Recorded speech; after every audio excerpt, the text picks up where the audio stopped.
ქუთაისში ნიკიას დასახლებაში არსებული ნაგავსაყრელის დახურვას ადგილობრივი მოსახლეობა მოითხოვს. ნიკიას ქუჩაზე მცხოვრებლები აცხადებენ, რომ მღრღნელები და მაწანწალო ცხოველები ნაგავსაყრელიდან დასახლებულ პუნქტთან ახლოს მიდიან.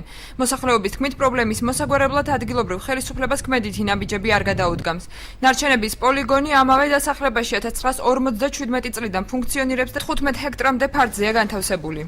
მღრღნელები, ყოღუები, ბუზები, ანტისანიტარია და სუნი დგება ესეთი ღამღამობით სუნთქვა აღარ შეიძლება. უბრალოდ სუნთქვა აღარ შეიძლება. პლუს ამას თუ გადით და ნახეთ სასაფლაოა იქ მის წინ. და რა დღეშია სასაფლაო თუ შეიძლება იქ მიცვალებული დაიმარხოს. გადიარა ნაგავმა ყველაფერზე. იქ თან ახლა თუ შეხლა ამინდია ცოტა არ არის ძაღლებით გავსველი ძაღლება შევჭამა იქ ნაგავსაყრელი ძაღლები და მოდიეთ სოფიენ ძაღლებს ავსრია. ბავშვი გარეთ არ გამოუშვია.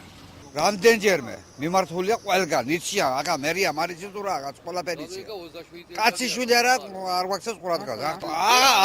აღარ გეიჩერება რა, ესეთი სუნია და იმფერის ასწავლი ამბავია. 58 წელს ხდები, აგერ და რაც მახსოვს ასია სულ მაგავი აქანა და პრობლემები რა უდავდეს, უსუფთავობა არის და ბუზები და ყოღუები და რა ვიცი. სული და რა არის.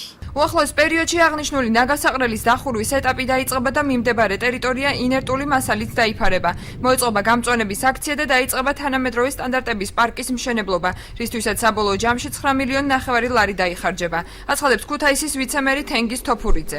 იწყება სულ რამდენიმე დღეში გადაფარვა და მერე უკვე მოგვიანებით შემდეგ ეტაპი იქნება სარეკრეაციო ზონის შექმნა, გამწვანება, ეკოლოგიურად სუფთა ადგილის შექმნა, რათა არ შეექმნეს საფრთხე ქუთაისისა და პოლიგონის მიმდებარე ტერიტორიებზე მცხოვრებ მოსახლეობას.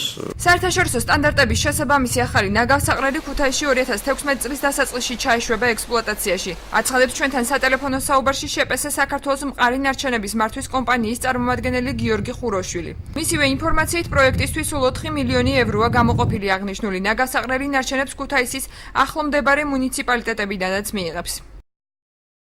ეს იქნება საერთაშორისო სტანდარტების ნაგავსაყრელი, რომელიც იქნება რეგიონალური ნაგავსაყრელი და კონცეფცია მოიცავს, რომ იყოს ეს იმერეთის რეგიონალური ნაგავსაყრელი. 2013 წლის ბოლომდე მოეწერება ხელი ფინანსთა სამინისტროს და მთავრობის მიერ პრობლემას. 2014 წელს დაიწყება პროექტირება დიზაინი, ხოლო 2015 წელს მშენებლობა და 2016 წლის დასაწყისში გაიშვებს ექსპლუატაციაში.